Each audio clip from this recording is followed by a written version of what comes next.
Talvez você já tenha ouvido falar de um grupo de homens chamado de legendários. Não sei se vocês já tiveram contato, né? É um movimento de masculinidade bíblica que, segundo o site oficial deles, tem hoje no mundo 52 mil homens, né? De 13 países, todos os países aqui da América, né? América do Sul, América Central e do Norte. O Brasil é o segundo país com mais legendários, né? São 10 mil legendários brasileiros. Na Guatemala, que é onde o movimento começou, eles são em 12 mil. E os Estados Unidos é o terceiro lugar com mais legendários, tem 7 mil. Esses homens pagam entre 1.490 e 81 mil reais, vestem uma camisa laranja, por isso são muito reconhecidos, né? Um boné, uma camisa laranja, e eles se provam em acampamentos de 3 a 9 dias, no meio do mato, privado de um monte de coisas, né? E depois dizem que voltam de lá completamente transformados, e isso muda a relação deles, em geral, com as esposas, com as suas casas e tudo mais.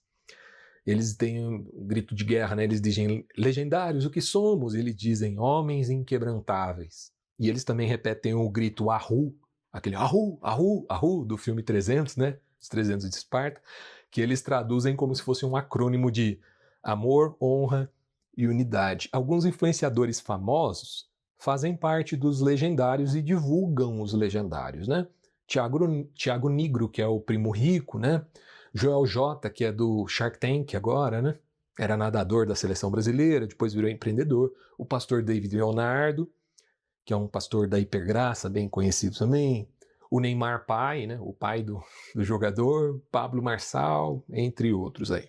O tom militar está sempre bem presente na forma como eles vendem essa experiência, né? Então, eles dizem, no site oficial diz assim, Legendários é um movimento que busca a transformação de homens, famílias e comunidades por meio de experiências que levam os homens a encontrar a melhor versão de si mesmos e seu novo potencial. Devolvemos um herói a cada família. Então, a proposta é de um valor bem alto, né? Não estou dizendo do valor financeiro, estou dizendo a proposta que eles fazem é que o homem vai para lá, um saco de batata e volta um herói, né? Essa é a proposta.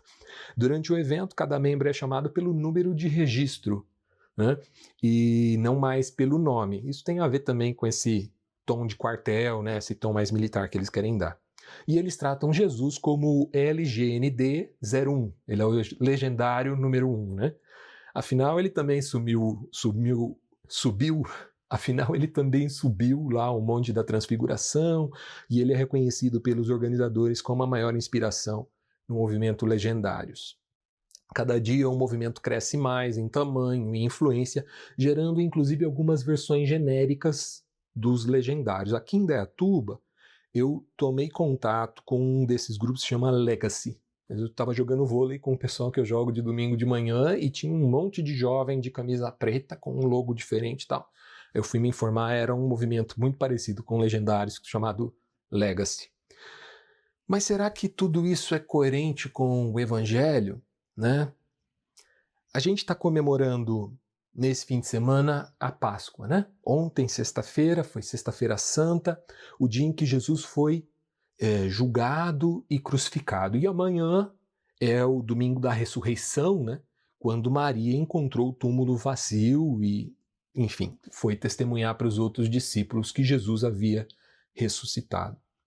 Esse cenário leva a gente a uma comparação entre o movimento de Jesus e esse movimento que hoje é intitulado de movimento de masculinidade bíblica. Mateus 26, 36 a 46, eu vou ler aqui na NVT para vocês. Então Jesus foi com ele a um lugar chamado Getsemane e disse, sentem-se aqui enquanto eu vou ali orar. Levou consigo Pedro e os 2 filhos de Zebedeu e começou a ficar triste e angustiado. Minha alma está profundamente triste a ponto de morrer, disse ele. Fiquem aqui e vigiem comigo. Ele avançou um pouco, curvou-se com o rosto no chão e orou, meu pai, se for possível, afasta de mim esse cálice, contudo que seja feita a tua vontade e não a minha. Depois voltou aos discípulos e os encontrou dormindo. Vocês não puderam vigiar comigo nem por 1 hora, disse a Pedro. Vigiem e orem para que não cedam à tentação, pois o espírito está disposto, mas a carne é fraca. Então os deixou pela 2ª vez e orou: Meu Pai, se não for possível afastar de mim esse cálice sem que eu o beba, faça-se a tua vontade. Quando voltou pela 2ª vez, encontrou dormindo de novo, pois não conseguiam manter os olhos abertos. Foi orar pela 3ª vez, dizendo novamente as mesmas coisas. Em seguida voltou aos discípulos e lhes disse: Como é que vocês ainda dormem e descansam? Vejam, chegou a hora. O Filho do Homem está para ser entregue nas mãos dos pecadores. Levantem-se e vamos. Meu traidor chegou. É fato que na quinta-feira de Páscoa, Jesus subiu a montanha, chamado Getsemane, né? Mas não foi para encontrar a melhor versão de si mesmo, não foi para ser maior, mais poderoso, nem para se provar, mas ao contrário, foi para se quebrantar. Para aquela madrugada no Getsemane, Jesus convidou 3 de seus discípulos mais chegados, né? O texto diz aqui Pedro e Tiago e João, que eram os filhos de Zebedeu, né? E diante deles, Jesus expôs a sua fragilidade. Jesus não era um machão inquebrantável. Ele não era um líder militar e muito menos um herói. Ali naquela montanha, Jesus era um homem abatido, com medo, solitário, quebrado.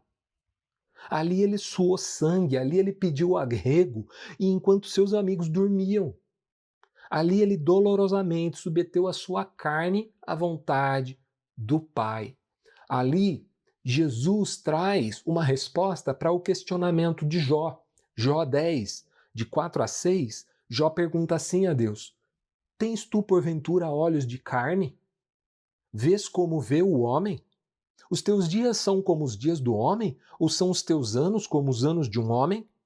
Para informares da minha iniquidade e averiguares o meu pecado? Esse trecho de Jó é usado naquele filme Batman vs Superman, quando o Batman pergunta ao Superman, você sangra? Né? Foi inspirado nesse trecho de Jó aqui, porque havia uma junta de pastores participando de toda a construção dos personagens ali, e o Superman tinha que ser uma figura de Cristo, né? Naquele filme.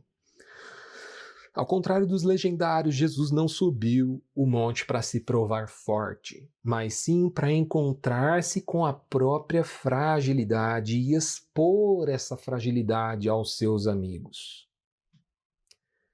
Mas em seguida acontece outra coisa, né? Mateus 26, 49 a 56 diz assim: Então Judas veio diretamente a Jesus. Saudações, Rabi! Exclamou ele e o beijou. Jesus disse: Amigo, faça de uma vez o que veio fazer. Então os outros agarraram Jesus e o prenderam. Um dos que estavam com Jesus, a gente sabe que é Pedro por causa do outro relato, né? Um dos que estavam com Jesus puxou a espada e feriu o servo do sumo sacerdote, cortando-lhe a orelha. Guarde a sua espada, disse Jesus. Os que usam a espada morrerão pela espada. Você não percebe que eu poderia pedir ao meu Pai milhares de anjos para me proteger e ele os enviaria no mesmo instante? Se eu o fizesse, porém, como se cumpririam as Escrituras que descrevem que é necessário que agora aconteça? Em seguida, Jesus disse à multidão: Por acaso eu sou um revolucionário perigoso para que venham me prender com espadas e pedaços de pau? Por que não me prenderam no templo? Ali eu estive todos os dias ensinando. Mas tudo isso está acontecendo para que se cumpram as palavras dos profetas registradas nas Escrituras. E naquele momento, todos os discípulos o abandonaram e fugiram. Como é que Jesus permaneceu fiel à sua missão, mesmo sabendo que o Pai o pouparia se ele pedisse? Ele diz isso para Pedro. Fala, se eu pedisse, meu Pai mandaria anjos na mesma hora para me resgatar. Como é que ele não abandonou o projeto da cruz? Tem uma frase famosa na série Game of Thrones, que é o slogan de uma das casas, né? Game of Thrones são casas reais, né? E a casa Greyjoy tem um lema que é: o que está morto nunca pode morrer, mas ressurge mais forte e poderoso. E eles repetem geralmente a primeira frase, né? O que está morto nunca pode morrer. O que está morto nunca pode morrer. Apocalipse 13:8 diz que Jesus é o Cordeiro que foi morto antes da fundação do mundo. Aquilo que aconteceu na Páscoa não foi um fato novo. Foi simplesmente a materialização daquilo que já havia acontecido na eternidade. Jesus já havia se comprometido em entregar a própria vida, segundo o texto de Apocalipse aqui, antes da fundação do mundo. Então, ele mesmo já estava morto. Ninguém poderia matar Jesus, porque ele mesmo, na sua intenção, no seu propósito, ele se encarnou para morrer. Ele veio exatamente com essa finalidade, de se entregar em resgate de muitos. Ele já havia negado sua própria carne, sua própria vontade. Ele estava ciente e comprometido com o projeto da cruz. Mas vem mais, né? Mateus 26, 63 a 75. A gente pega um pedacinho do julgamento de Jesus aqui. O sumo sacerdote lhe disse: exijo em nome do Deus vivo que nos diga se é o Cristo, o Filho de Deus. E Jesus respondeu: é como você diz. Eu lhes digo que no futuro verão o Filho do Homem sentado à direita do Deus Todo-Poderoso e vindo sobre as nuvens do céu. Então o sumo sacerdote rasgou as vestes e disse: blasfêmia! Que necessidade temos de outras testemunhas? Todos ouviram a blasfêmia. Qual é o veredito? Culpado, responderam. Ele merece morrer. Então começaram a cuspir no rosto de Jesus e a dar-lhe socos. Alguns lhe davam tapas e zombavam. Profetize para nós, Cristo. Quem foi que bateu em você dessa vez? Enquanto isso, Pedro estava sentado do lado de fora, no pátio. Uma criada foi até ele e disse: você é um dos que estavam com Jesus o Galileu. Mas Pedro negou diante de todos. Não sei do que você está falando, disse ele. Mais tarde, junto ao portão, outra criada o viu e disse aos que estavam ali: esse homem estava com Jesus de Nazaré. Novamente, Pedro negou, dessa vez com juramento. Nem mesmo conheço esse homem, disse ele. Pouco depois, alguns dos outros que estavam ali presentes vieram a Pedro e disseram: você deve ser um deles, percebemos pelo seu sotaque galileu. E Pedro jurou: que eu seja amaldiçoado se estiver mentindo, eu não conheço esse homem. E imediatamente o galo cantou. Então Pedro se lembrou das palavras de Jesus: antes que o galo cante, você me negará 3 vezes. E saiu dali chorando amargamente. Não foi só Jesus que se quebrou na noite de Páscoa. Pedro, o mesmo que puxou a espada corajosamente contra o soldado do templo, também estava quebrado. Não fazia nem 24 horas que ele havia jurado que seria fiel a Jesus até o fim. Mateus 26, 33 e 35, ele diz assim: pode ser que todos os outros te abandonem, mas eu jamais te abandonarei. No 35, mesmo que eu tenha que morrer do seu lado, jamais eu o negarei. Na contramão do que propõe o movimento dos legendários, a masculinidade de Jesus não se prova com truculência, rigidez, inquebrantabilidade. Pelo contrário, Jesus é homem o suficiente para chorar, para se quebrar, para expor diante de todo mundo que ele estava quebrado. É homem para reconhecer a vontade imensa de abandonar o projeto da cruz diante do próprio Deus. Dizer para o Pai: se possível, passa.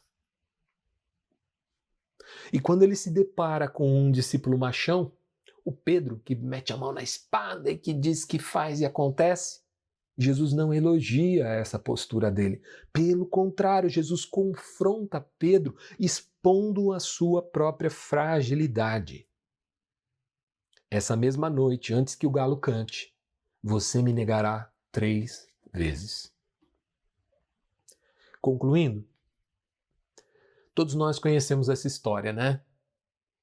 A gente sabe o que aconteceu depois desse julgamento. Jesus foi julgado, foi condenado, foi torturado e foi crucificado, que é uma morte com tortura.